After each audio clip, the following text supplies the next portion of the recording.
What's going on, y'all? Machiavelli Mills TV. So a couple of days ago, I made a video about Bronny James, and I expressed that I did not care that Bronny James is getting a shot because of nepotism. I did not care, right? I spoke about that. I believe that Bronny could be a 3-and-D guy.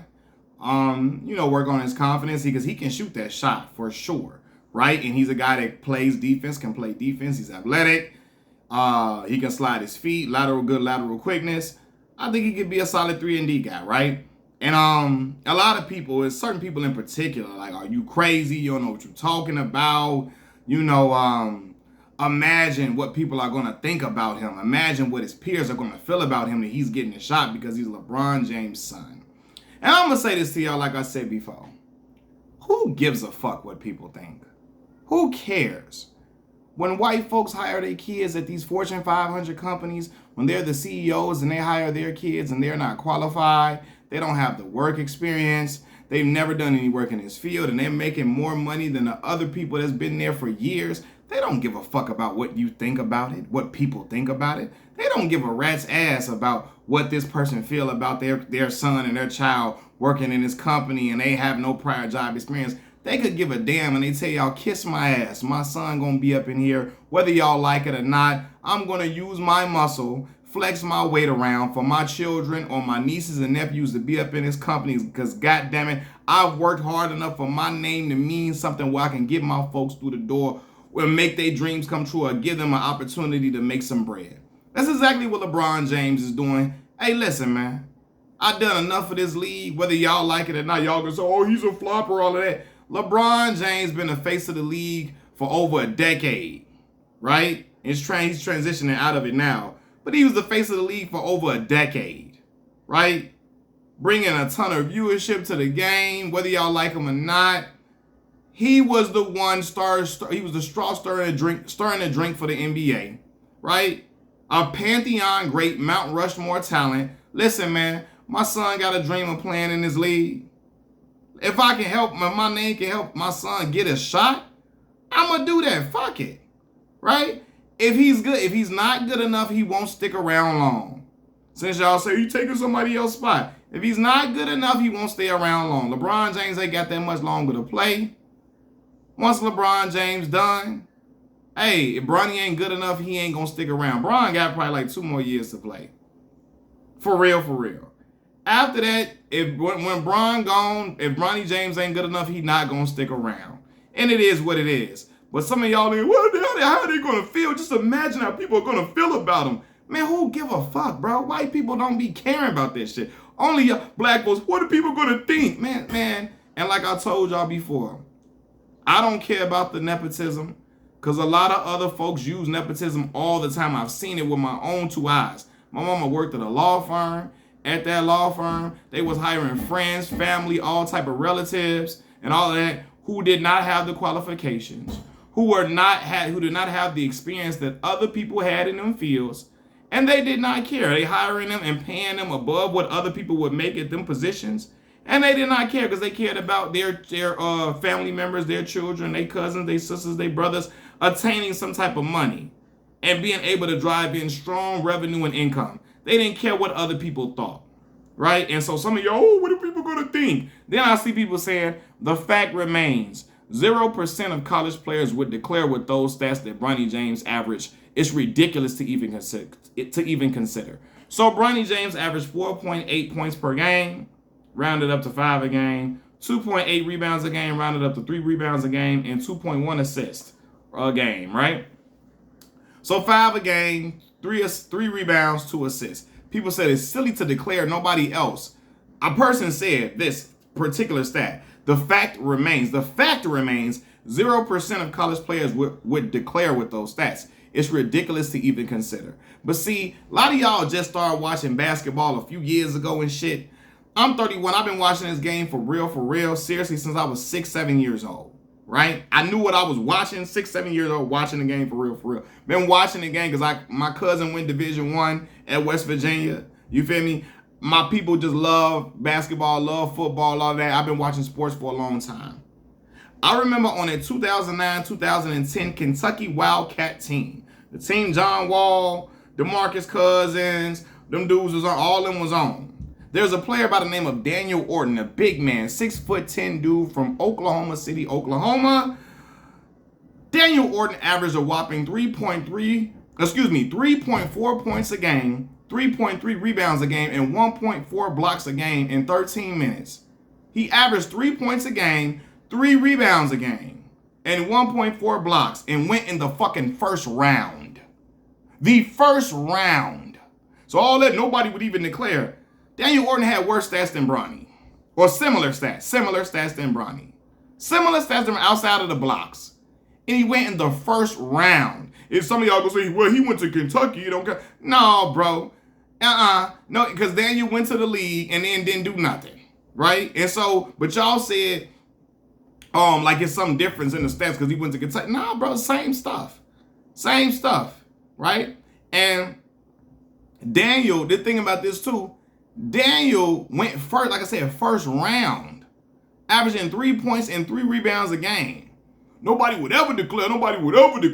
He did 1 year at Kentucky and got the hell up out of there. Got up out of there, man. So to act like, oh, ain't nobody would never do that. Ain't nobody would never get a shot with those stats. Daniel Orton did. Y'all can argue he tall because he's 6'10", all you want to. Oh, and he athletic. The brother was averaging similar stats than Bronny James and still went first round. So a lot of times, man, people be looking at measurables, intangibles. And that's what they did with Daniel Orton, how high he could jump, his athleticism, probably lateral quickness, ball anticipation as far as like a rim protecting, being a potential rim protector. They were looking at all of those things and measurables to say, oh my God, he's 6'10", all of that, 265. Oh man, somewhere we could utilize him somewhere. And the boy had, his stats were nowhere near exciting. It was nowhere near extraordinary. He had pedestrian stats and people still took him in the first round of the draft.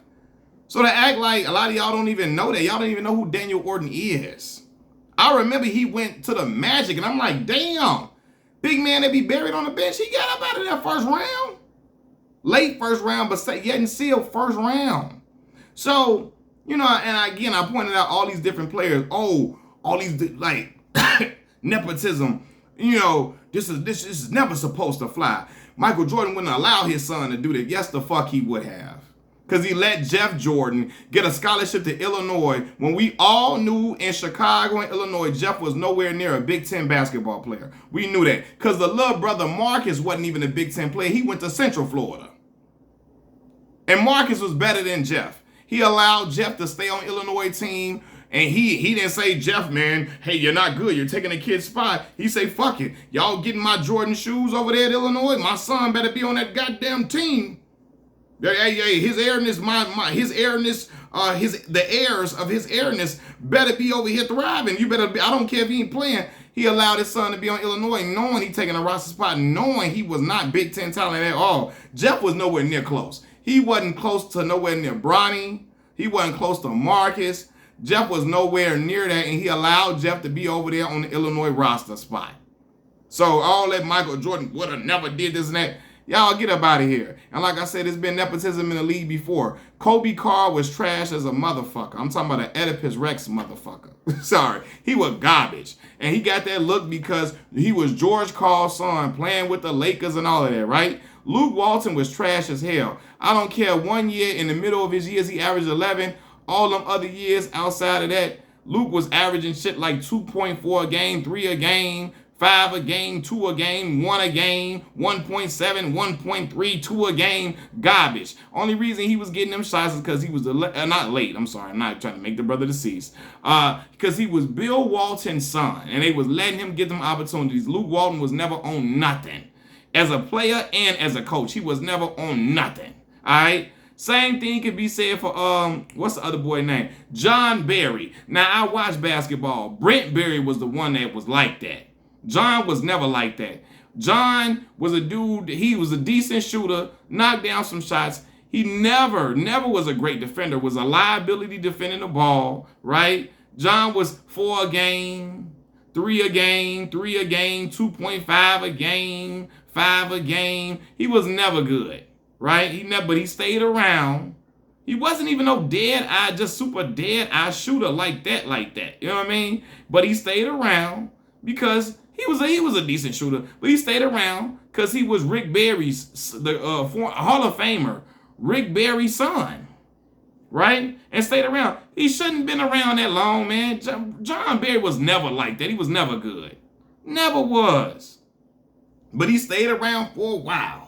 Got shots and kept getting opportunities because of who his daddy was. So to act like, oh my God, this is just so unprecedented. Like this never happened. Y'all out here ridiculous with it, dog. Ridiculous. And I'm glad Bronny played good the other day. Have, 14 points?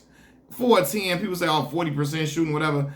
Still, the brother he got some big baskets. Played well, played confidently, led the teams in scoring. Right? And so I'm glad the young brother is out here trying to shine and show the world, hey man, I can hoop, because the boy can hoop, man. I can watch basketball without looking at stats. You can tell who can hoop. John Barry was never nice. Even with stats. Luke Walton was never nice. Never. Kobe Carr was never nice. Bronny James is a good young dude. He a good young player. And he could be a very solid professional. If he works on his confidence and other things, probably make his release a little quicker. But he can knock down that shot. He can play defense. He's athletic. He can run the floor. He can really pass the basketball. For sure. That's something he got from his father, that passing ability without question. Right? But, boy, people just don't like Lil Shorty because he LeBron James' son. All he do, man, what people gonna think, man? Like I told y'all, man, white folks don't give a fuck about what nobody think when they kids. They'd be like, kiss my ass. My son coming up in here. I don't care if he ain't even graduate college. I don't care. I don't care if he got that degree or not. I don't give a damn if he's spending all his money up on God knows what, whatever. They just be like, hey, you come up in here, you work for me. Who cares if you really got them certifications that you're supposed to have? They don't be caring about that. They don't care what black folks think, what other white folks think, what all the other peers, what your peers are going to think. What is his peers going to think when they can? What, man? Fuck that. I don't care. I do not care. And the same way I'm with my kids, I'm in a Fortune 500 company, bring my kids up in here. They got to work hard and stress and they got to strain and work like slave. No. Because the other white folks, they don't have their kids doing that, stressing and straining and working hard. A lot of them be lying and tell y'all that their kids came from the mud and work hard. No, they don't be doing that. I've seen this shit with my own two eyes. They don't be doing that. They don't have them working hard and slave and they just bring them up in there and let them create a story of working hard. Cut it out. Peace.